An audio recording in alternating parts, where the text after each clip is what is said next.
The desert of Arabia. There are 2 million square kilometers of it.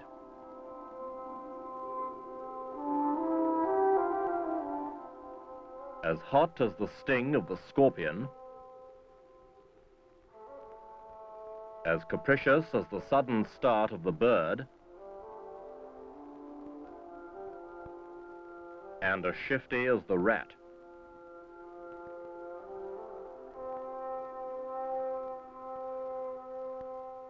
A bush with branches like wire may find enough moisture to grow and even flower. But this pitiless desert will kill a man who doesn't take water with him.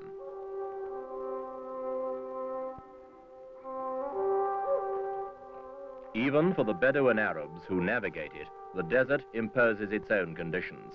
The Bedouin way of life was not adopted for its picturesque quality, nor from any innate love of freedom. It developed as a way of staying alive.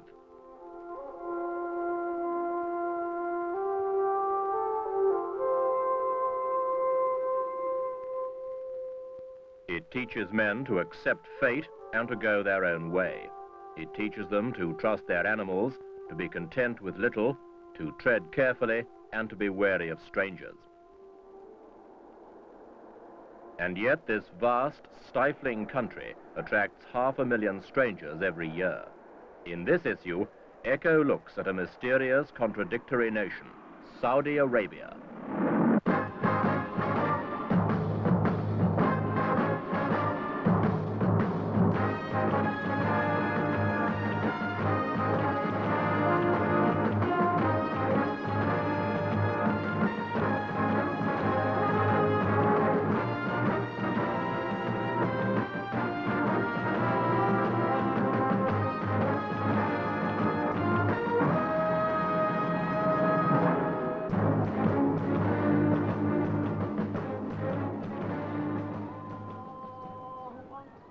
Jeddah, the principal port and main gateway into Saudi Arabia, epitomizes the country, a mixture of ancient Arab culture and Hilton Hotel architecture. In the mosques of Jeddah, as everywhere else in this land of 5 million fervent Muslims, prayer is a vital part of everyday life, and the Quran a constant source of inspiration.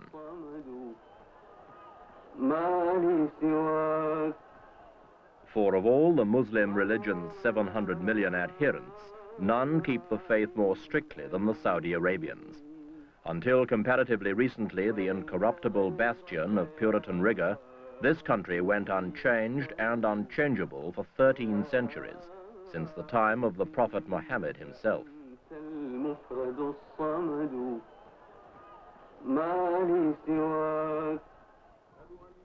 But if it looks to the heavens for spiritual riches, it looks now to the earth for its economic wealth. For centuries, the small city of Jeddah and others like Medina and Mecca were the only settlements and sources of trade and revenue in a patchwork collection of deserts and quarreling tribes.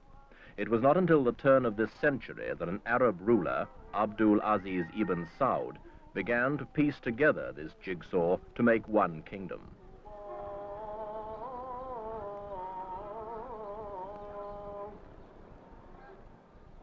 Jeddah, now a bustling seaport on the Red Sea, first grew rich as a marketplace for Arab spices, perfumes, and ivory.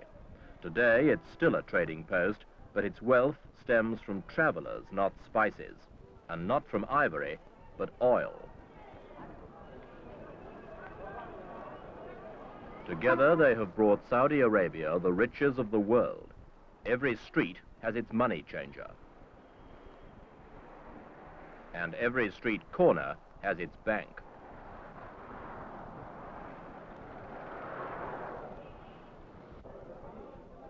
The Saudis, simple men who once seized power with the sword, men who knew what it was to go hungry, suddenly found the magic key to unlock the treasure chest of the Western world. The key was oil. Last year, revenue from oil totaled $4,000 million. Jeddah, like other towns in this country, has some of the richest traffic jams in the world. They use Cadillacs for taxis and have built modern streets, shops and apartment blocks to match. As the thirst for oil grows bigger, this place gets richer and richer and richer.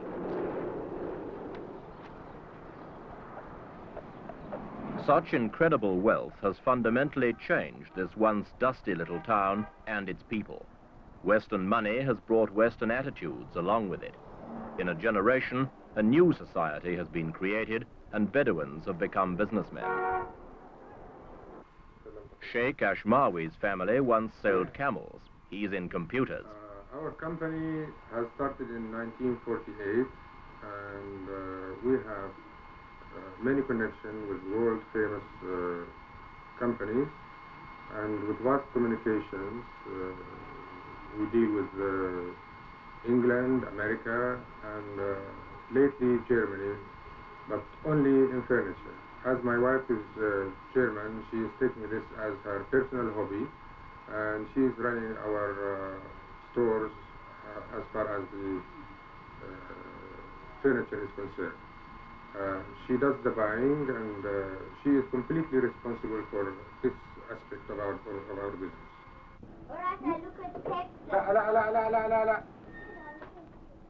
His father lived in a Bedouin tent. Sheikh Ashmawi lives in a gorgeously equipped luxury apartment on the coast outside Jeddah. Saudi Arabia's fortune has changed his life and his outlook.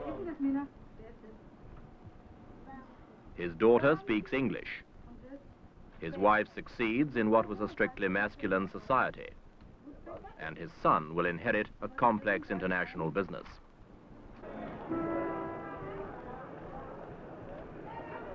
Men like Sheikh Ashmawi have mastered the intricacies of trading oil for imports of raw materials. These are needed for a rapidly expanding development program intended to update the living standards of 5 million Saudis. To make it work, they need to import even the labor. Several 100,000 Yemenis provide the muscle for the new Saudi Arabian economy. Oil provides the capital.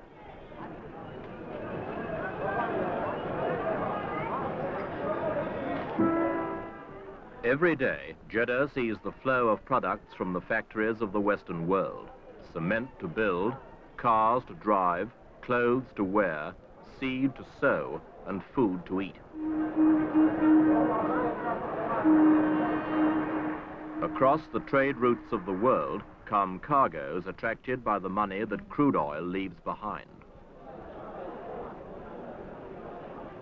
And from across the world, other cargoes of people attracted to the central shrine of the Muslim religion.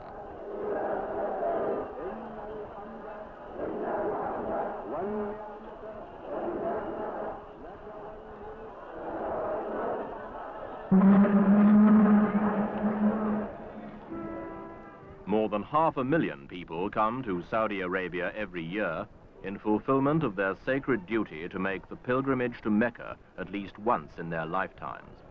To the place where 700 million Muslims direct their thoughts, these 500,000 now direct their feet.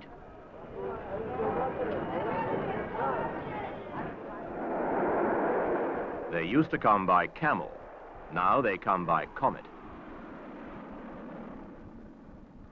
Jeddah Airport, where the temperature is 120 in the shade. To land here is to be hit by a suffocating blast of heat, but to land here is also to be cleansed. From French Africa, Guinea, Afghanistan, Algeria, Malaya, India, Bulgaria, Yugoslavia, Czechoslovakia, and Spain. Journeys that once took weeks now take hours. Once a year, they make the pilgrimage, the Hajj, to keep faith with Muhammad.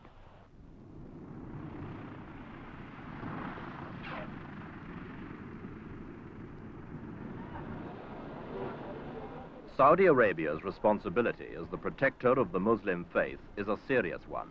A separate Ministry of Pilgrimage has been created to supervise the smooth running of the Hajj and the welfare not only of the 500,000 who make the trek from overseas, but also the other 500,000 who make the journey from within Saudi Arabia itself.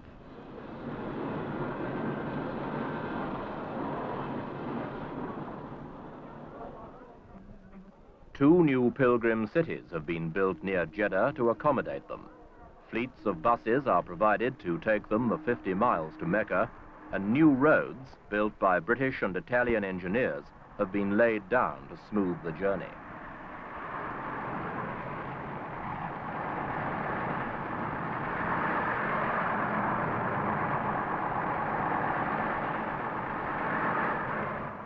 A century ago, making this dash across the desert meant risking attack from nomadic raiders who grew rich on loot they took from the caravans of the faithful. The descendants of the nomads still grow rich from the pilgrims, however, since an estimate for the revenue from the last Hajj is put at more than $120 million. Yet Saudi Arabia increasingly regards the Hajj as less of a money spinner and more of a sacred responsibility. Last year, the kingdom spent $25 million on new facilities such as medical centers, sanitation, and new roads, over 100 miles of them, all leading to Mecca.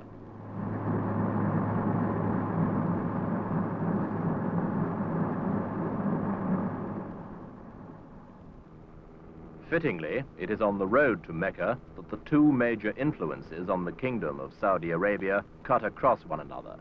In one direction, religion; in another direction, oil.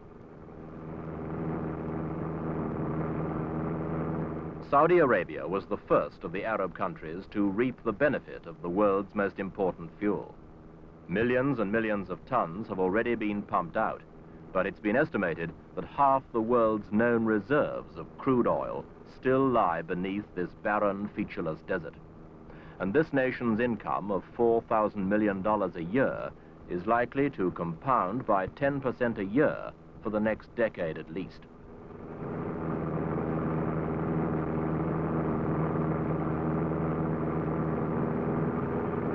The gigantic Gawar oil field alone, which is 255 kilometers long and 20 kilometers wide, contains more oil than all the wells in the United States. In all, Saudi Arabia produces 5 million barrels of oil a day, enough to fill 60 supertankers every week. All this abundance of fuel, and yet the factories of Western Europe, North America, and Japan gulp it down as fast as it can be pumped out of the ground.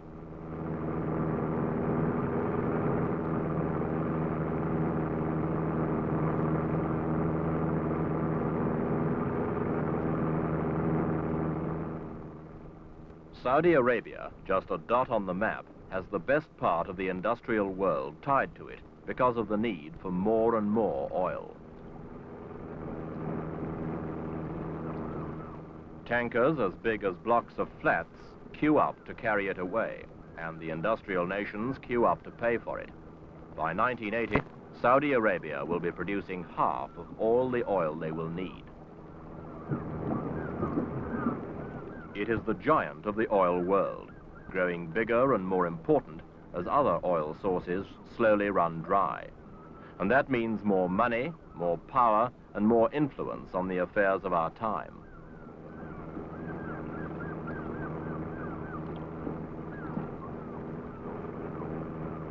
An accident of birth made Saudi Arabia the cradle of the Muslim religion.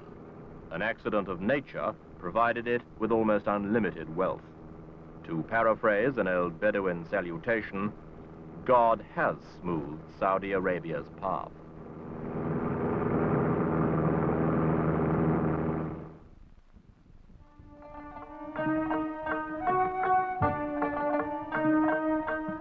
Without a volume of statistics to prove it, it's sometimes difficult to believe that Saudi Arabia is one of the most richly endowed countries on earth. Bedouin tribesmen embarking on the long trek to Mecca pursue an existence which differs little from the pattern their forefathers followed 2,000 years ago.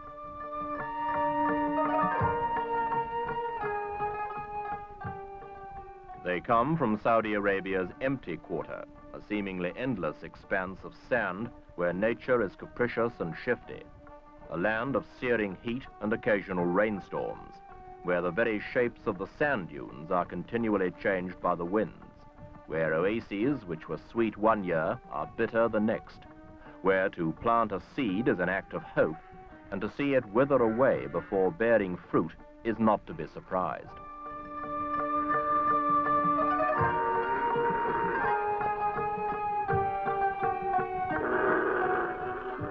The desert is dangerous and thereby creates a camaraderie which transcends any division of tribe or nation.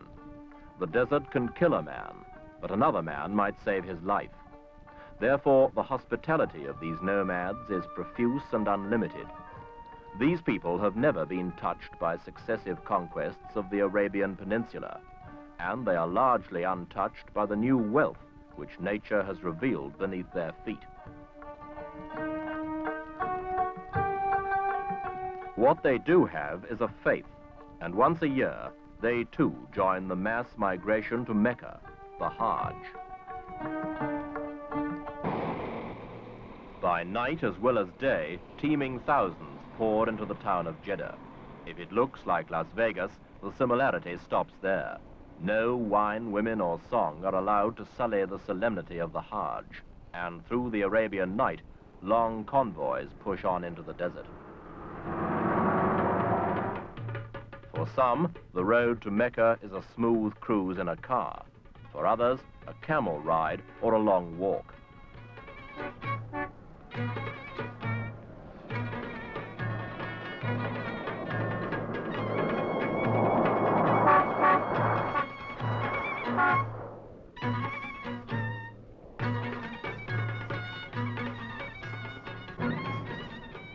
What they have in common is a deep-rooted urge to answer the call of Mecca at least once in their lives.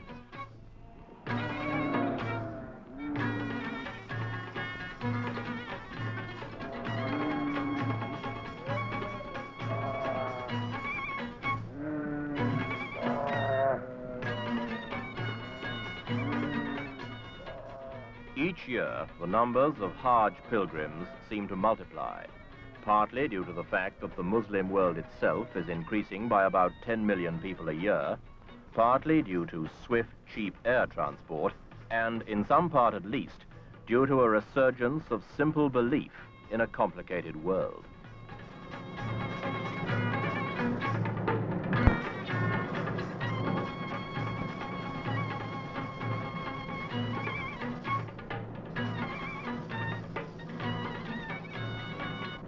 In this wild country, the immovable, in the form of the Muslim faith, meets the irresistible, in the form of 20th century change.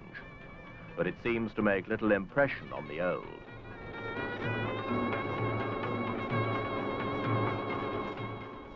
At the time of the Hajj, the population inside Saudi Arabia is swollen by a fifth. From the alleys of Algiers to the streets of Singapore, Muslims from contrasting societies flock to Mecca. And like the flood of money it reaps from its oil, Saudi Arabia absorbs them all, without allowing any of them to alter its ageless structure.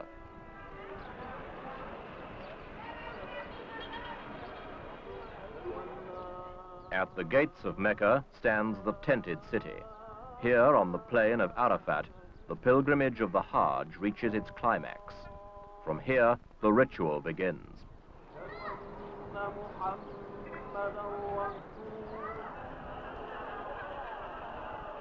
The purpose of the Hajj is to allow the pilgrim to purge his soul, an objective given substance by this ritual stoning of the devil. A Muslim is intended to put aside worldly business and contemplate the mystery of his existence. Yet there is little room for contemplation.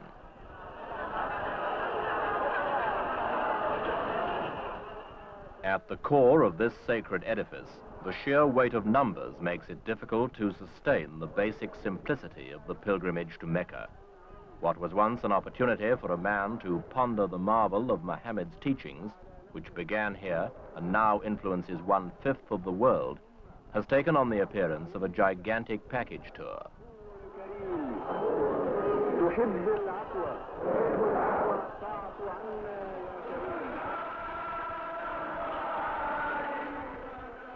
There is barely time to pause or to reflect.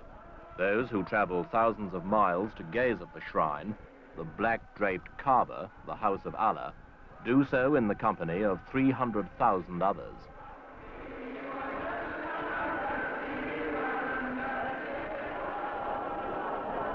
The first to perform the rituals at the opening of the Mecca rites is King Faisal ibn Abdel Aziz. He comes to kiss Abraham's stone, a meteorite now worn smooth by the lips of unrecorded millions. And once His Majesty has performed the act of faith, lesser mortals may follow.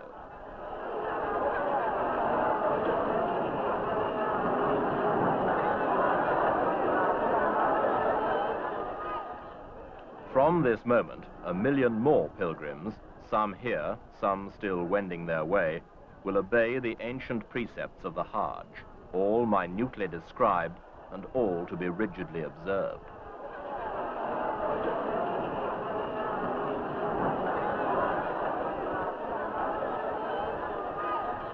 And none follow them more willingly than this fiercely religious king. After observance of the ritual, the prayers, and the vows of obedience to the scripture of the Prophet Muhammad as written in the Quran, comes the final act, 7 circuits on foot around the Kaaba itself.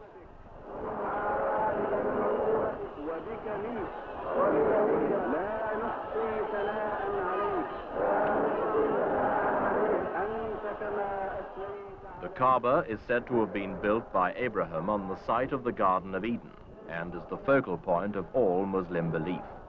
To abandon this place, Muhammad said, would be to signal the very end of the world.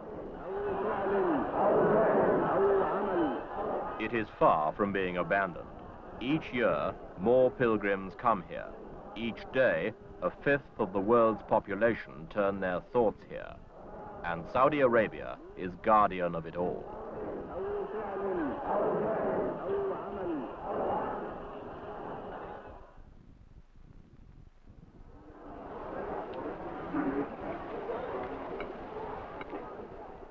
Saudi Arabia and its ruler, King Faisal, rightly regard themselves as the stewards of the Muslim faith. Yet the annual pilgrimage of Muslims, the Hajj, serves more than simply a religious purpose for king and kingdom. It serves as a reminder that Saudi Arabia is a potent force in the Arab world and beyond. Faisal, a 64-year-old monarch who assumed the throne 9 years ago, is firmly anti-communist. He believes communism to be the mortal enemy of Islam. Saudi Arabia has no diplomatic relations with any communist state. The Russians seem equally eager to label Islam a tool for class oppression, despite there being 30 million Muslims within the Soviet Union. During the Hajj season, however, all Muslims, even those of communist states, can enter the kingdom to fulfill their religious duty. The delegation from the Soviet Union usually numbers fewer than 24 persons. While the foremost advocate of Islamic solidarity, Faisal refuses to support or condone the excesses of Palestinian terrorists. And unlike his predecessors, he is applying the wealth brought by oil to the good of his people. Faisal greets foreign dignitaries during their visits to Mecca, taking the opportunity to mix politics with religion in a new and powerful combination.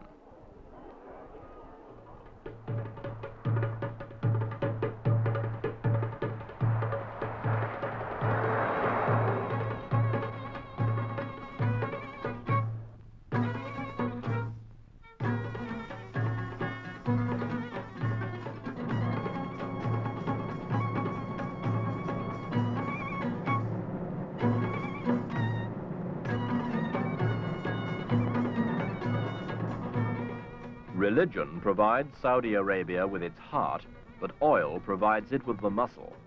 The one without the other would render Saudi Arabia either pious and poor or rich and isolated. But together, they have enabled it to become a treasure chest for the Arab cause, an outpost of anti-communism, a fuel pump for the industrial West, a rallying point for the Third World. But above all, Saudi Arabia is the guardian of the Muslim religion, the defender of the faith, the focal point of the belief. And it is to this that the kingdom has clung most closely. It accepts 20th century technology and the benefits it yields, but it will have nothing to do with the more doubtful qualities of our age. It has one foot in the contemporary world, but the rest of it remains 13 centuries away. It seeks and achieves a place in the sun, but draws a discreet veil across its face, in the best Muslim tradition.